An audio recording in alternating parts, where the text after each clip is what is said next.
Chakshurunmilitamena Tasmai Shri Gurave Namo Vishnupadaya Krishna Prasthaya Srimate Bhakti Vedanta. Recording in progress. Namaste Saraswati Devi Gaurvani Pracharni Nirvishesha Shunyavadi Paschatya Deshatarni Jai Sri Krishna Chaitanya Prabhu Nityananda Shri Advaita Gadadhar Shivasadi Gaur Bhaktivinoda. Hare Krishna, Krishna Krishna, Hare Hare, Hare Ram, Rama Rama, Hare. Just trying to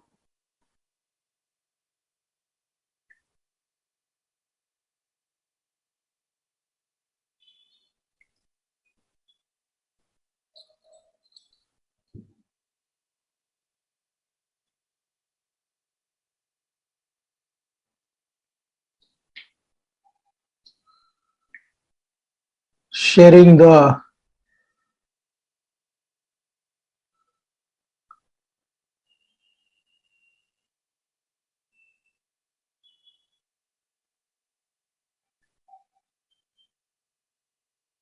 screenscape.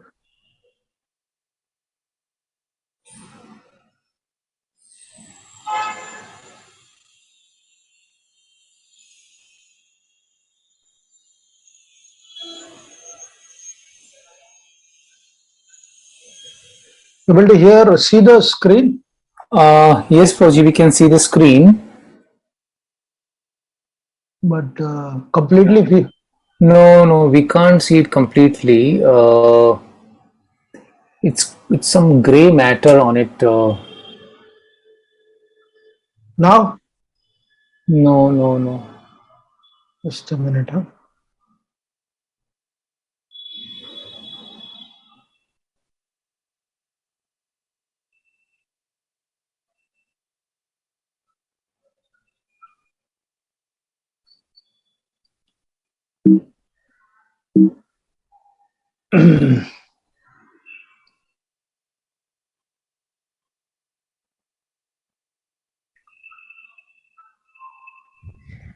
Hare Krishna, Prabhuji, Dhanvatana. Prabhuji, you need to open the file from the folder where you download it. Yeah, I opened it. So I'm not able to view.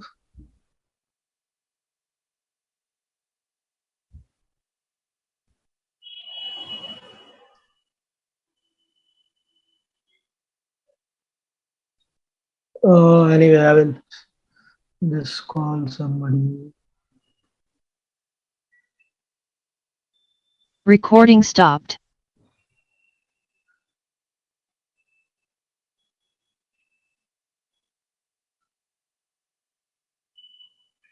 I've done it before.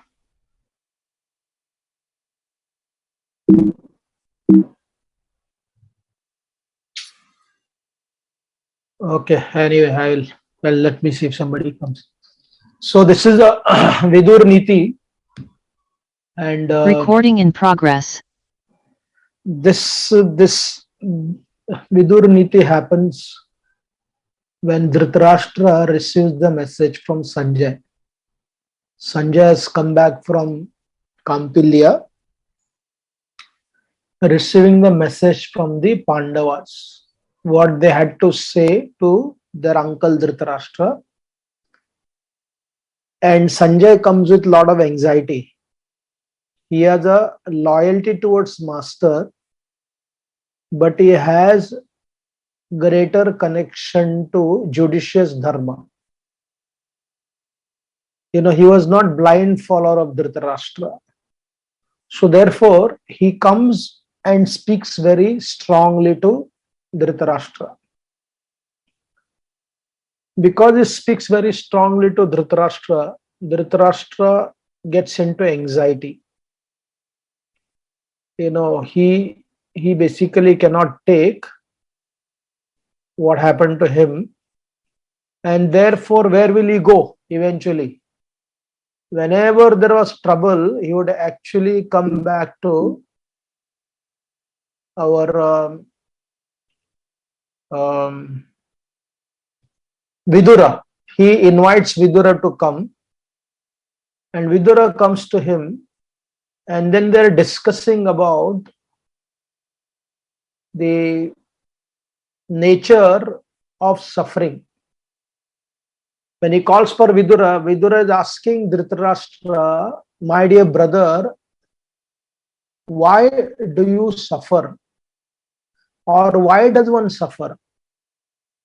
Now, this conversation between Vidura and Dhritarashtra is not connected to spiritual suffering. Because separation from God, that is the foundational reason why we suffer. But there is also suffering caused by certain behavior of the living entity. So, our Vidura, he asked this question to Dhritarashtra, my dear Dhritarashtra, my dear brother, you must be suffering because you must have caused, you must have lost everything. Why does somebody suffer? Kyun suffering hoga? You must have basically caused, you must have lost everything. And second, he said, you must be against the very powerful people. And third, he said, you must be, or anybody else, tormented by lust. And the fourth, he said,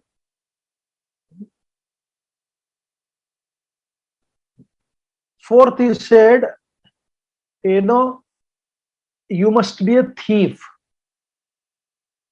And the most important, he said, you must be suffering because of greed for someone's wealth. Does it happen to you? Have you done anything, one of this? Right. So then, Vidura basically here, if you want to overcome the suffering, what is the next principle? The next principle is the principle of knowledge. Vidya vinay sampanne brahmani gavi astini sunichaiva swapakaicha pandita samadarshina. So what Vidura does, the conversation between Vidura and Dhritarashtra is basically very random. It is not necessarily systematic, because Vidura is not teaching any subject per se.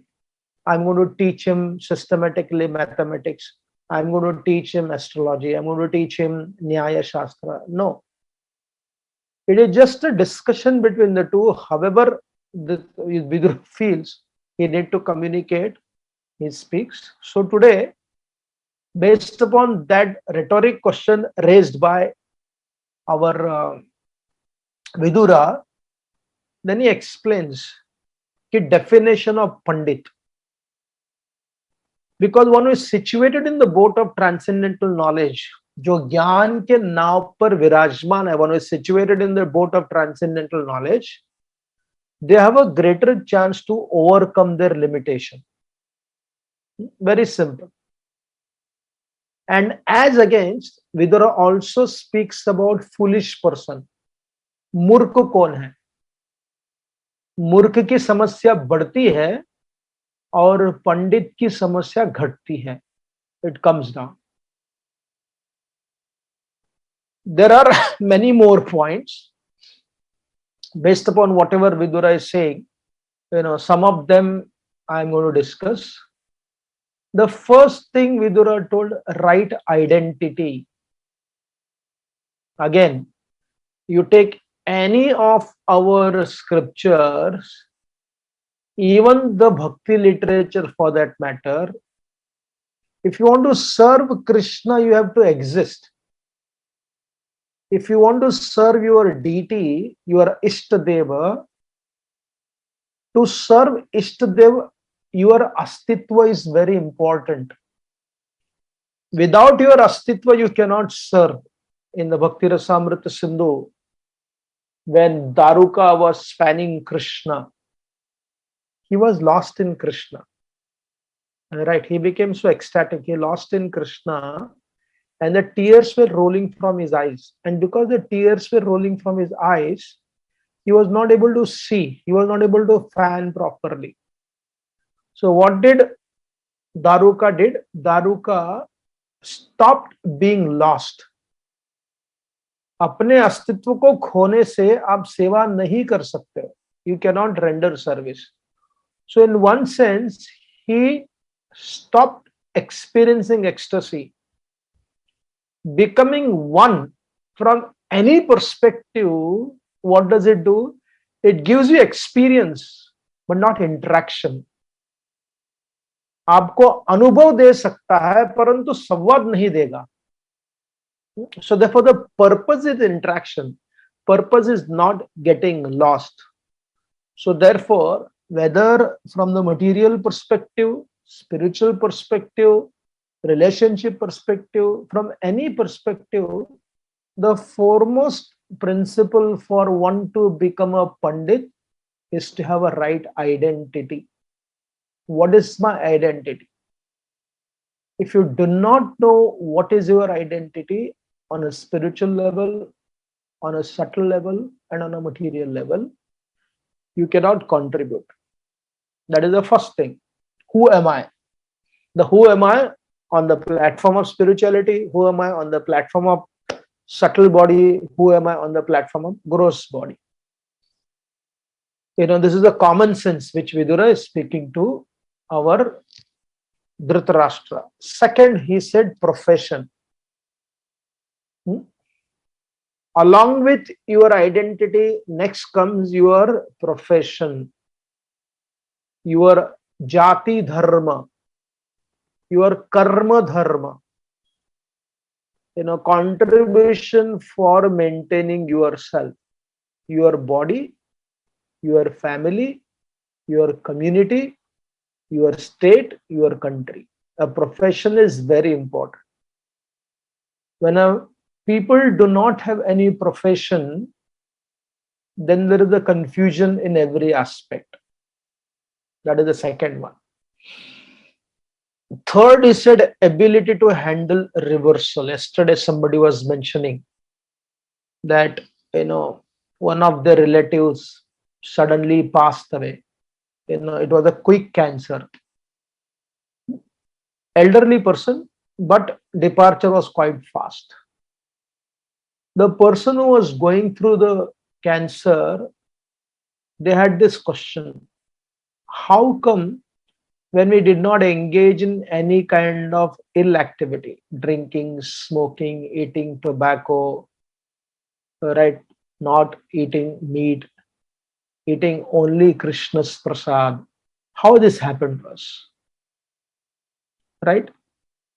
So again, one of the core principle, whether you take Bhagavad Gita 2.14 or you take common sense logic or you listen to Vidura, what does Vidura say?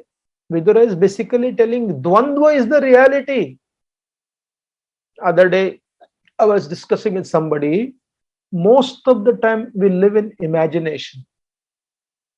The imagination of happiness, the imagination of spiritual perfection, the imagination of great relationship, poetic understanding of everything should be known, everything should be nice, nobody should fight, there should be such a beautiful relationship, किसी को कोई समस्या नहीं आनी चाहिए. Yes, that is the prayer. At the same time, there is a reality. And what is the reality? The world, this world has the good timings and the bad timings. So if you are understanding 2.14, you are understanding Vidura's Niti and you become Pandit. What is it? Whatever reversal comes, that is part of the creation, not only about my karma. It is a part of creation. Duality is part of creation. So therefore, one time India will win, one time India will lose within 4 or 5 days. Pakistan experienced pain, India experienced the pain. ये जीवन का अविभाज्य अंग है. You cannot make that into a big mountain. Oh, how could it happen to us? We did all the yajnas. Nahi. The next principle Vidura spoke, for you being a pandit, stability in dharma. Now dharma, no, sometime we will discuss, it may take many sessions. Dharma is not necessarily duty. Dharma is not synonymous to duty. Dharma is not synonymous to law. Dharma is not at all synonymous to religion. Dharma is not synonymous to faith also. Faith could be one aspect of dharma. Dharma is basically integration of every aspect of our life. सर्वांगीण प्रगति जिसको कहा जाता है, every aspect of our life, our health, our wealth, our relationship with human beings, with nature, with God, responsibility, our identity, our profession, everything falls into the category of when you are able to integrate, that much dharmic you are. So when you are stable in dharma, when does it happen? When you have the capacity to handle the reversal. So you also become stable in dharma. If you are stable in dharma, then you are a pandit. And then Vidura spoke to Dhritarashtra, the next thing, to have Shraddha and to be a astic person. Now, one of the greatest tragedy in the modern world is that we have imaginary faith or imaginary faithlessness. Both faith and faithlessness are founded on imagination most of the time, unfortunately. The concept of faith can move the mountain, it is a very radical propagandistic kind of faith. But here Shraddha, the word Shraddha, is basically founded on the principle of Satya. There is certain logic to that Shraddha. It is not Tamogun Shraddha. It is not Rajogun Shraddha. It is basically begins with Sattva. Sattva is substance, and then it goes beyond. Right? So therefore, Shraddha requires certain logic, not blind. And therefore, to be a faithless person means becoming most unfortunate person. Oh, I don't believe in anybody. I don't trust anybody. I don't, these kind of things. That means they lack faith in their own self. And next is astic. The astikta. Now, if you ask a person from Sanatan Dharma, what is the definition of Nastik? And if you ask people from the Abrahamic faith, the definition of Nastik in the Abrahamic faith is extremely black and white. What is the definition of Nastik in the Abrahamic faith? When you do not accept their particular book, their particular angel or Messiah or a prophet, then you are Nastik. Very clear. Very narrow concept of atheism. In the Sanatan Dharma, what is Nastikta? The definition of Nastikta can be seen through the verse given by Charvak. What is it? The definition of Nastic is founded on the principle of not accepting reincarnation. Not accepting reincarnation means not accepting karma theory. Not accepting karma theory means not accepting the concept of for every action there is opposite and equal reaction. Therefore, the definition of Charvak, no, nrinam kritva ghritam pibet yavat jivet sukam jivet. Bhasmi bhutasya deyasya kutah punaragamanvat. That is the definition of Nastikta. If somebody does not believe in Lord Shiva, if somebody does not believe in Lord Krishna, that is not synonymous to atheism. They still have the facility for being theistic. If they believe in Prakriti, or Prakriti as a pattern, in one sense, the Gnostic philosophy, the so-called Gnostic philosophy of Buddhistic idea and Jain idea, they may be theologically atheistic, but psychologically and culturally they are theistic. Why? Because they believe in karma and they believe in reincarnation. They do not believe in Bhogavad. Bhasmi bhutasya dehasya kuta punaragaman bhavet. They believe that we will come as long as the vasana is there. So they declare themselves as atheistic, but their practice, if you ask any Jain or Buddhist, ordinary person, ask them, are you atheistic? They say, no.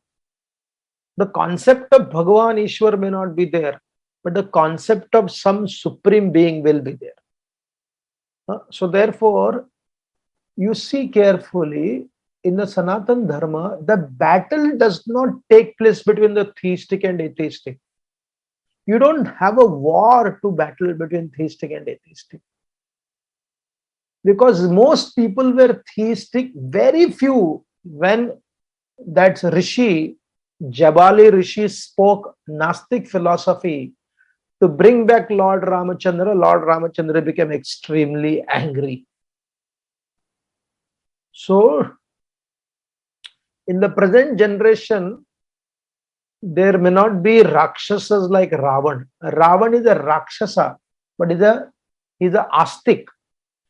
Duryodhan is a demonic, adharmic, but is Astik. Because he believes in the Yajna. He believes in giving charity. He believes in supreme power. He says that. He said, I know Krishna, but he's partial to the Pandavas. Right? So that is two principles. You have to be Shraddhalu and theistic, then you are Pandit.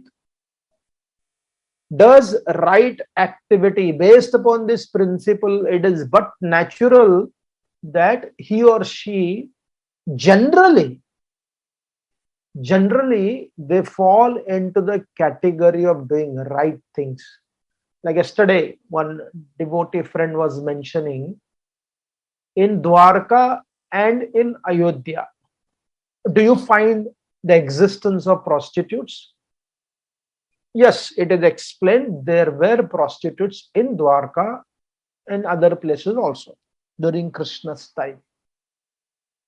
Why was prostitution there in the very first place? Because there were some people who were extremely passionate, they were not satisfied, and therefore they would go. It was not promoted, rather it was controlled. A tamo guna was used to create stability in the society. But in the modern world, prostitution sometimes in many places is used to create a business opportunity. It is promoted when tamoguna is used and tamoguna is promoted. The promotion of tamoguna gives rise to rakshasi pravritti. And tamoguna, which is used dharmically, gives rise to discipline in the society. Very important. Therefore, doing the right activity and avoiding wrong activity is an extremely subtle point in Dharma Shastras. So one who is a Pandit, he is able to discreetly understand what is right, what is wrong, where to apply this principle. That is an interesting point. Vidura explained to Dhritarashtra who is Pandit. Next, he explains on the path of Purushartha. We'll read that in the future verses. Vidura explains to Dhritarashtra, one should engage in activity not because of kama, but one should engage in activity because of Purushartha. Antar hai dono ke beech mein.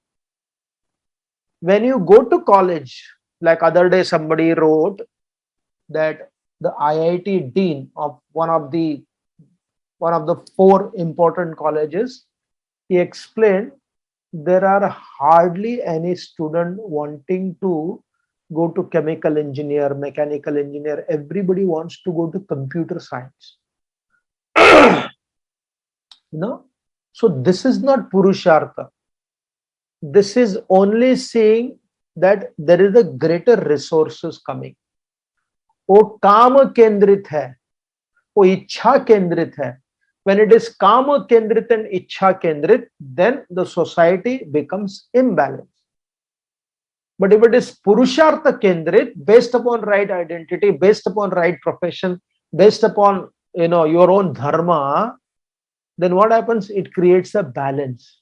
Very important, right? So therefore, it has to be based on purushartha, not based upon simply looking for greater opportunity here and therefore creating imbalance. So that also defines who is Pandit. The next Vidura said, no obsession for gratification. He does not say giving up gratification. He says not having obsession for gratification. Because using one's senses for gratification is the part of human existence.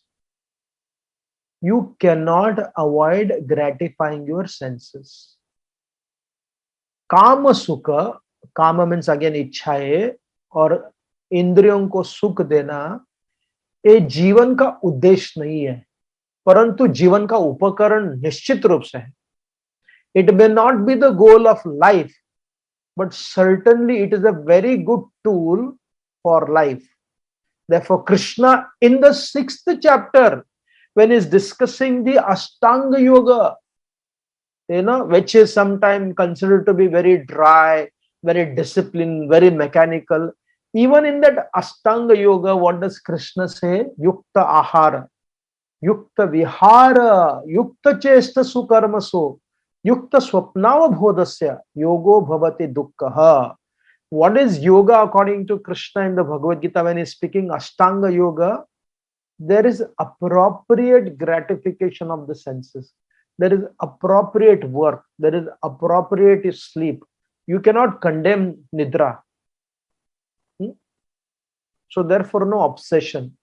No denial of gratification, no obsession of gratification. Then another definition. The definition of a Pandit listens to the subject for a long time. किसी भी विषय को समझने के लिए हमें समय का इन्वेस्टमेंट करना होता है. There are people who study something for 6 months or 3 months and immediately they start giving their crash courses.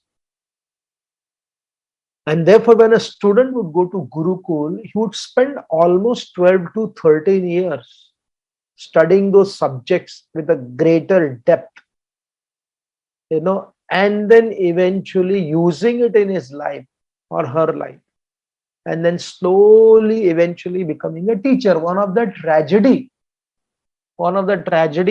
of the fifth Teachers' Day. The Teachers' Day is, it talks about the teacher who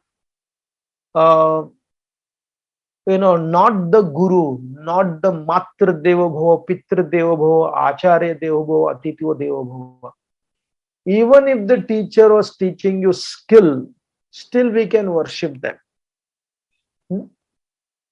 It is better to celebrate Teachers' Day according to the tithi of the teacher or according to the Guru Purnima. Somebody sent me, and I have also read some of it. It is not that somebody has made, the Teachers' Day, what we celebrate, it is explained the religion of Atharva Veda.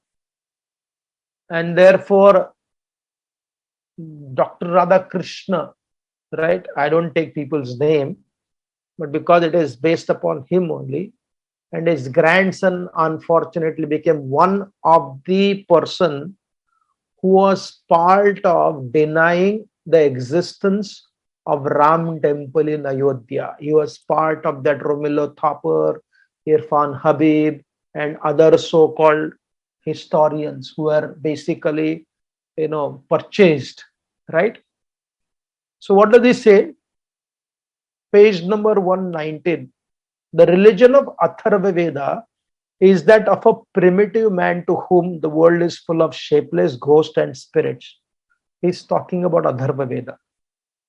The process of God making in the factory, that I have personally read it. What is the process of God making factory of man's mind cannot be so clearly seen anywhere else as in Rig Veda. Dr. Radhakrishna said, Rig Veda is nothing but God making factory. Dekho, man's never ceasing effort to rise above level of beast finds striking illustration in India. The Upanishad contain records of inconsistent and unscientific Indian speculation, Indian philosophy by Dr. Radhakrishna, volume 1, page 138. Puranas are mythical religious stories and parables composed with the purpose of undermining the heretical doctrines, beliefs of the church. Are Puranas, what they had to do with church? They are as old as when Vyasadeva compiled the Vedas.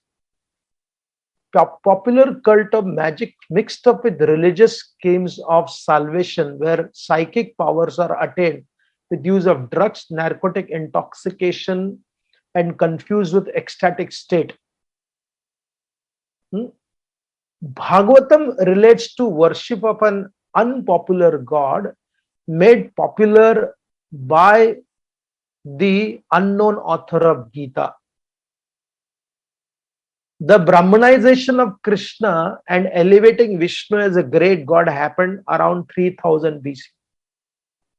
So therefore, it is important for us to understand that it is better to stick to what we know, like I was sharing with somebody. When we hear, oh, one who knows Krishna knows everything, it's a very dangerous statement. Why? Because we assume that we know Krishna, and because we know Krishna, we make a statement. All of us, we have gone through that. We make a statement as if that statement is coming from depth of our knowledge and education without investing. It is better to say, for me, Krishna is everything. I don't know anything else. The same Lord Chaitanya who propagated Krishna Bhakti, what would he say?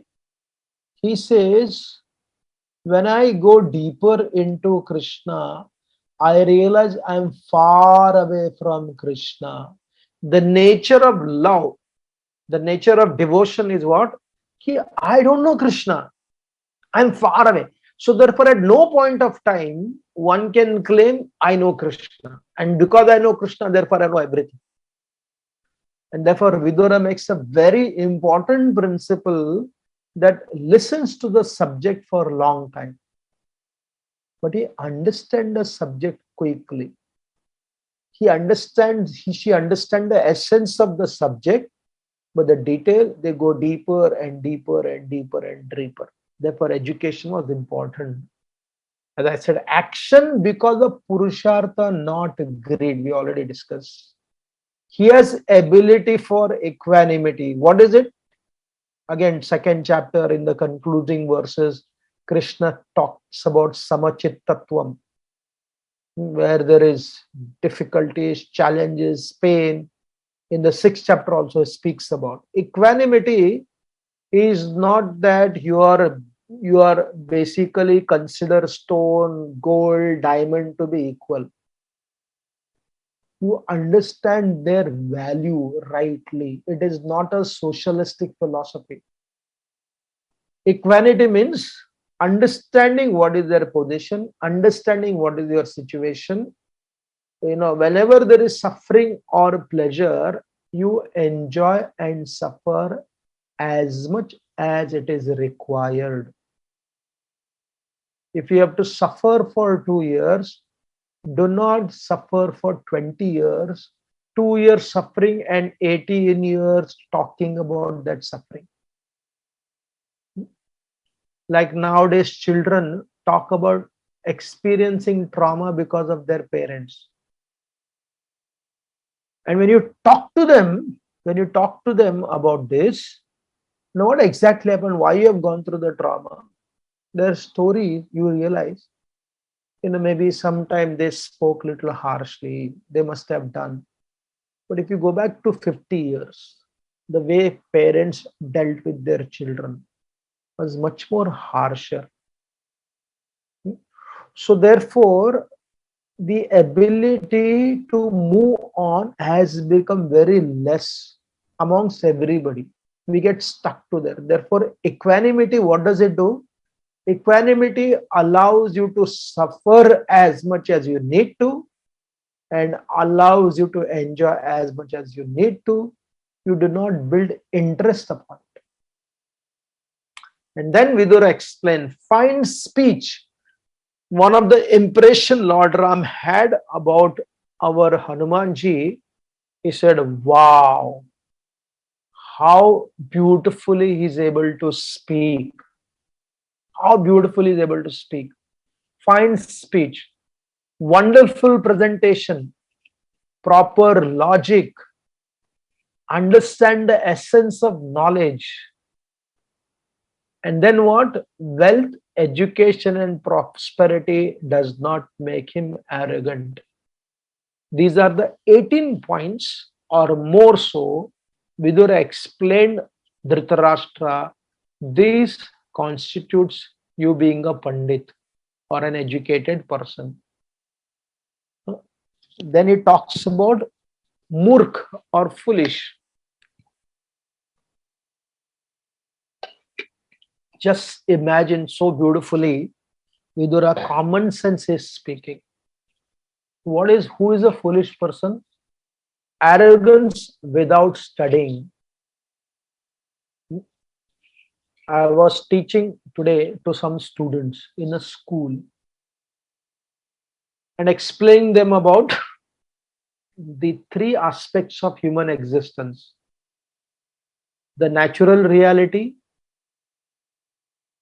the sadistic reality, one is prakritik, one is sanskritik, and one is vikriti. What is vikriti? Vikriti, you use people to exploit them. What is sanskriti? You use people to empower them. What is prakriti? Prakriti is survival of the fittest. So one of the boy, just see how, he was mentioning when I was speaking, oh, the priests are very bad people because they exploit people. I said, why you said priest? There could be some bad priest, just like there are some bad doctors. I said, you cannot hold particular group of people for exploiting. It can happen from a priest rather than priestly class. It can happen from a doctor who can exploit, take away, sell away the kidney. It can happen from a astrologer. It can happen from a spiritual leader, exploitation, right? And all this happens because, that the foolishness is arrogance. And arrogance, when it comes without investing in education, विद्या के बिना अहंकार हो गया तो उसको समझाएगा कौन? Not possible. So they are falling into the category of foolishness. Desiring wealth without work. This is one of the reason where young people, I have met so many children also, they say, can I worship deities? Can I get Brahman Diksha without even chanting 16 rounds? Itna sab nahi hoga. There are young children, they say, I want to make quick money as fast as possible, make large amount. How is it possible? Right? And unfortunately, nobody tells them this is not correct. Very dangerous thought process. And then third one is doing someone else's duty. That is the cause of one of the greatest disarray in the society. Fourth, betrays friends. Fifth, he does not believe, he does not accept the concept of Pitri Shraddha. Now, Vidur is a great devotee. He is a logical person. But he says those who do not worship Pitri, they fall into the categories of foolish, because you are disconnecting with a legacy, the energy of the ancestors. No Devata Puja. Next one, who does not have Suhurda. Suhurda means not just a friend. Very, very deeply feeling for your pain and wanting to help you. Next one, he says, one who enters where one is not supposed to enter. Jahan aukat nahi ho, udhar jaakar baithna. Many times it happens. People come and sit in the front row without even looking. That itself is very embarrassing. And somebody will come and ask you to leave from that place. So therefore, one very great educationalist, he explained, he said, even though you are invited to sit, he said it's better to sit in the back seat.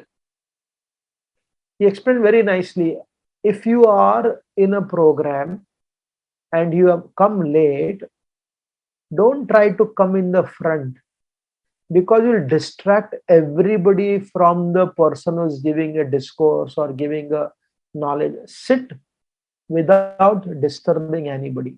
He said that is the sign of refineness. Next, he explains, speaks without being asked. If you just see a few of the discussion, what happens on the debates, right? Even if you want to know something political reality, that is not the place to hear, because most of the political debates have no logic. Everybody wants to speak. The anchor wants to speak. The different party people want to speak. वहां संवाद नहीं है, वहां आवाज है केवल.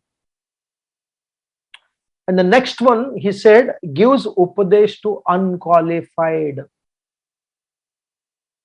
And therefore, there are certain principles, especially Jyotish Shastra, you may know certain truth about somebody else, but do they have the capacity to handle that truth? Right? When you speak to somebody or someone, when they don't have the capacity to handle, then the speaker becomes murkha rather than the listener. And then the next one, Vidura said, worships shunya. Shunyavad ka khandan yaha Vidurji kar rahe hai. And next he says, take shelter of miser. he takes shelter of miser. These people constitute foolishness. And if you study carefully, Duryodhan, Dhritarashtra apparently do not fall into this category. They went to the Gurukul. He knew the Vedas. In fact, Vidura and Sanjay sometime they call Dhritarashtra as having a vision. अच्छा से vision होने वाले इस प्रकार से इनका उल्लेख भी किया गया है. There were certain qualities which Duryodhan exhibited, betrayals of the friend, one who did not have any suhurdas. And what is that? He was very arrogant, desiring wealth without qualification. And therefore, there is one interesting verse in the Niti Shastra. It explains that in this world, there are two foolish people, the greatest foolish people. And after experiencing, what did Duryodhana experience? Duryodhana experienced repeated defeat. Still, he wanted to fight the Pandavas.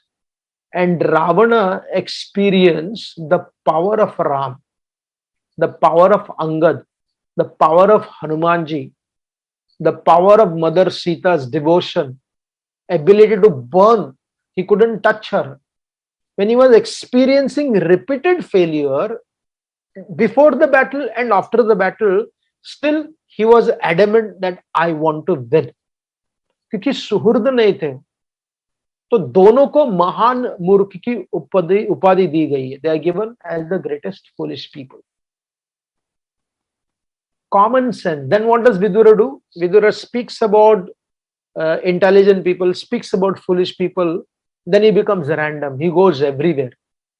But wherever he goes with a bang, proper, common sense, profound wisdom, impactful. And one of the things he says, Krurta kya hai? What is cruel? One who enjoys good food alone. This is the greatest durbhagya. This is my very strong opinion. When you are celebrating any festival, especially marriage ceremony, social function, where people spend 1,000, 5,000 rupees for per plate. And in and around there, people are suffering, having nothing. Even if they save 10% of that investment and give it to some orphanage, give it to some underprivileged people. So what does it do? It basically removes the tag of you being cruel. Just see how simple and common sense logic Vidura speaks. Whether Lord Chaitanya regularly in the festival, they would serve to the Vaishnavas, Brahmanas, common people, and the most underprivileged ordinary people. Sabke liye banaya jata. Puts one good clothes without clothing others.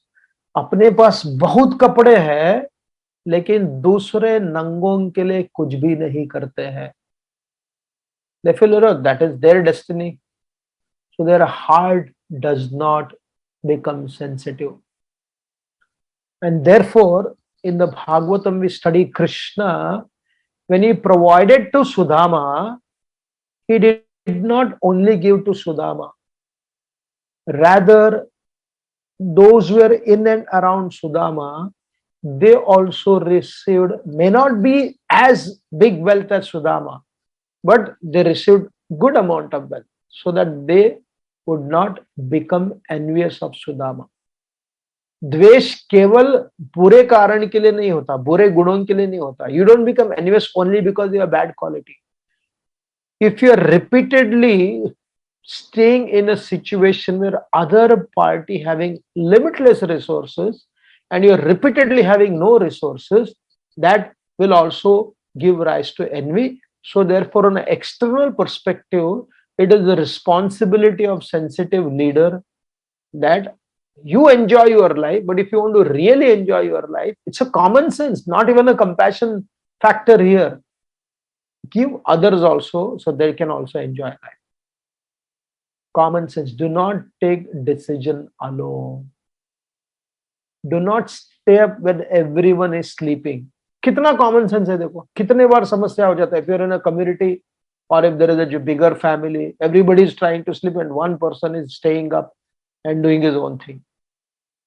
He said, do not do that. And then he explains problem of forgiveness. What is the problem of forgiveness?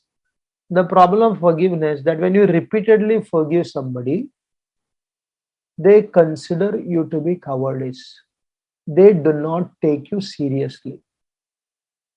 In same connection to this, when Bhima was speaking to Yudhishthira Maharaj about punishment of the wrongdoers, he said, the world does not respect those who are too forgiving.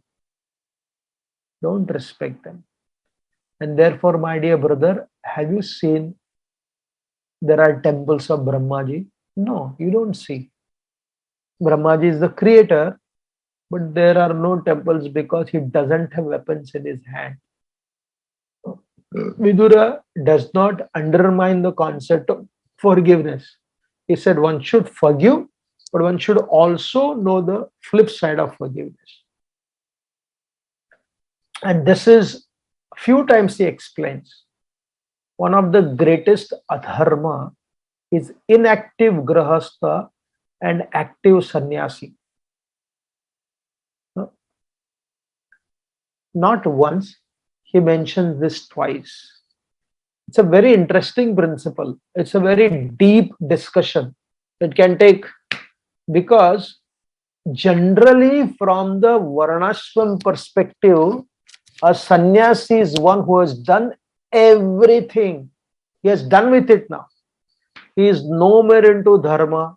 He is no more into philosophy. He is no more into being good to others, avoiding being bad to others.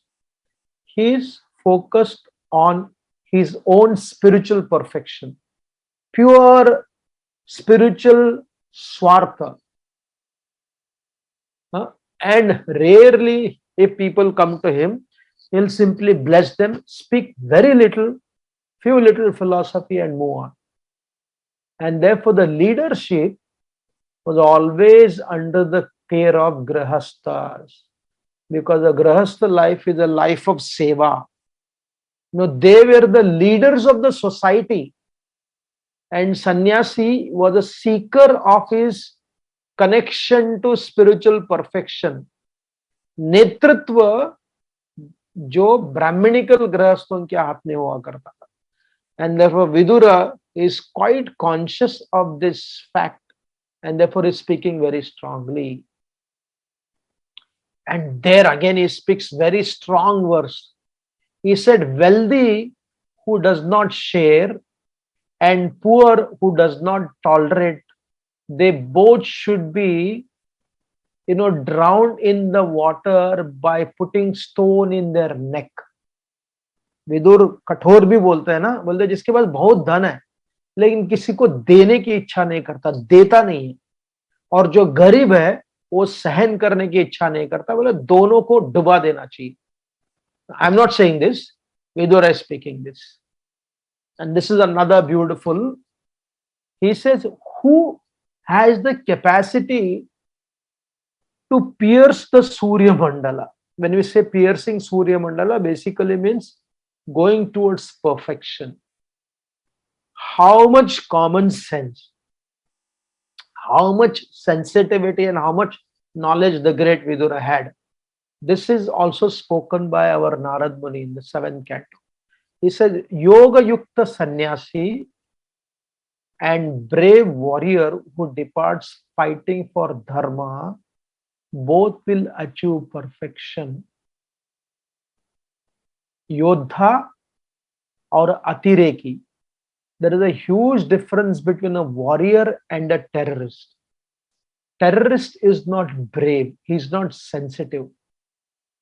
So here our great teachers, Vidura, who did not fight any battle, right? He's saying that Yoga Yukta Sannyasi and a brave warrior, while fighting, he departs from the world. Not that he goes to Swargaloka, he goes beyond. Sannyasi Swarg mein nahi jate. They go beyond the world of Swarga. So this is one of the very interesting principle Vidura spoke. Rest, which is take long time, we will discuss in the next class. Any questions or comments?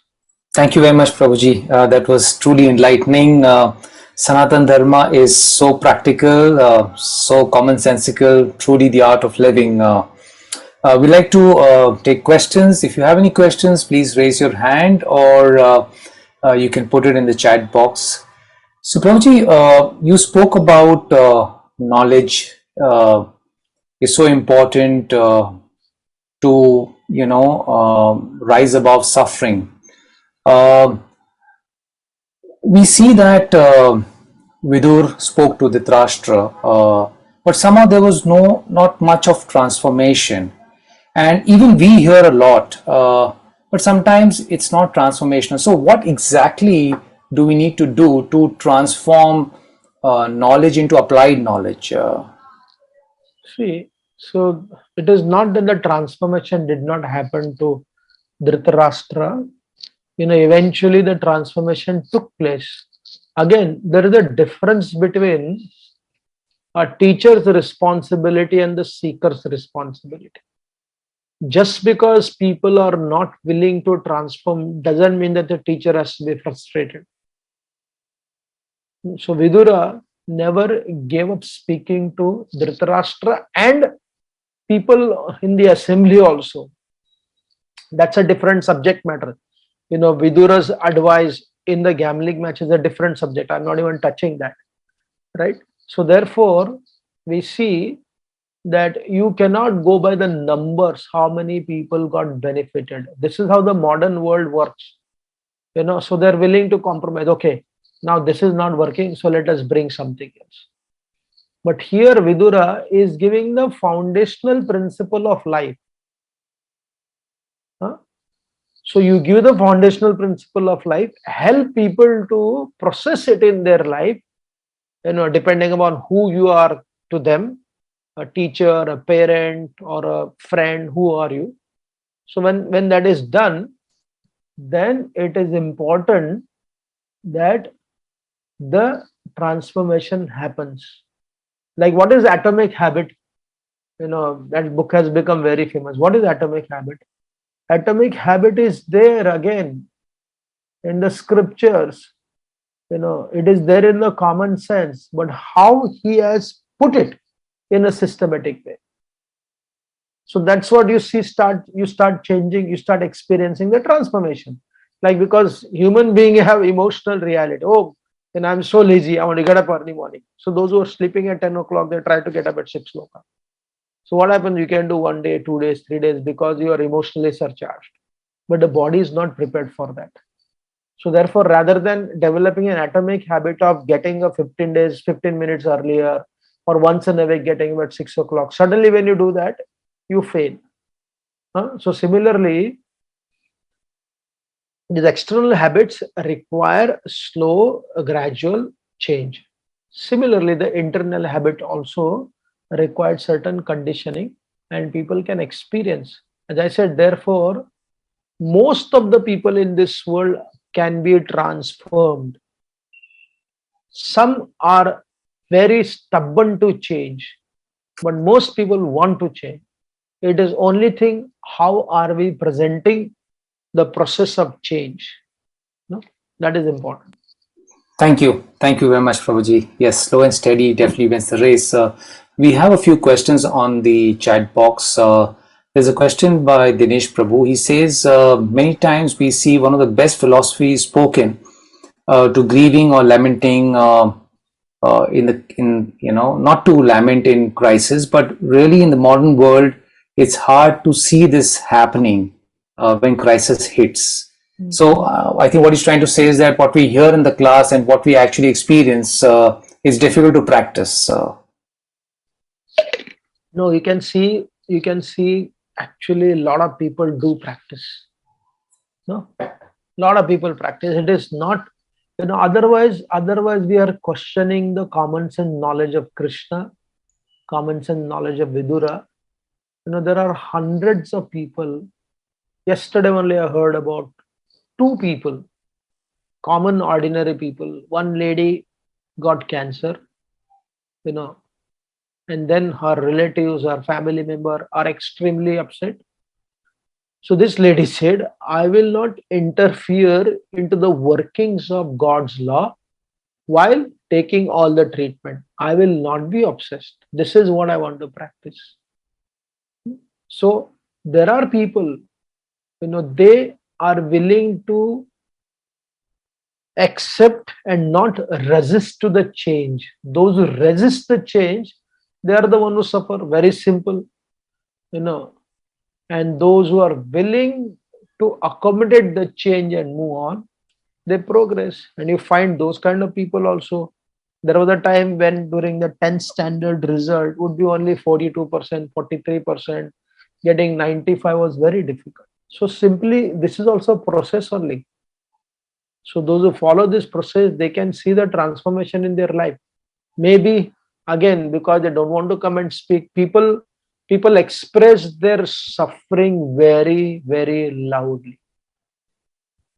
But those who are contented and those who are able to practice it, they don't make noise very much.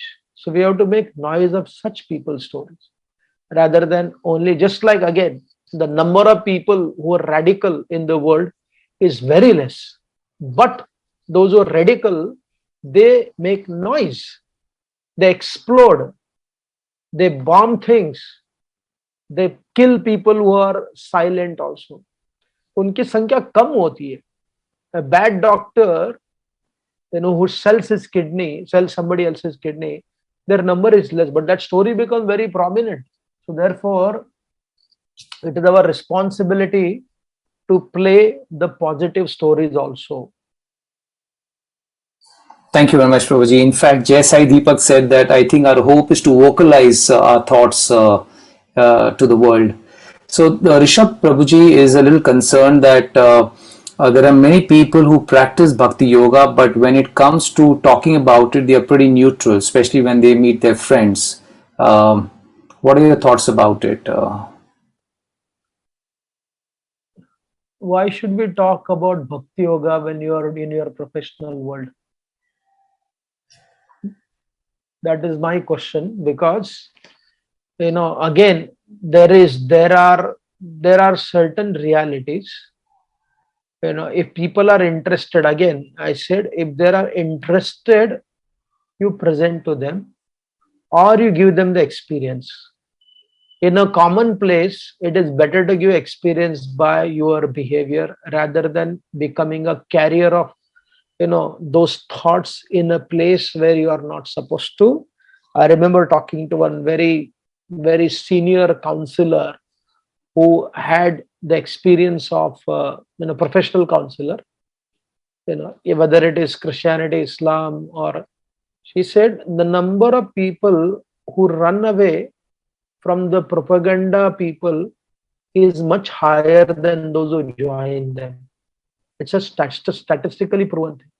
If you're speaking to 10 people aggressively, one may join you, but at least 4 to 5 people become, oh my God, I can't stand this.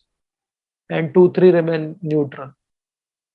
So therefore, again, we have to see the number. So therefore, however people, if there are people who are practicing any kind of spirituality, by nature, they are shy in presenting to others. One should not question their sincerity. Your aggression is not because you are greaterly sincere.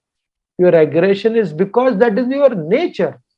That has nothing to do with your conviction in spirituality. And others, they are very subtle. They change their life and they move forward. Thank you. Thank you very much, Prabhuji.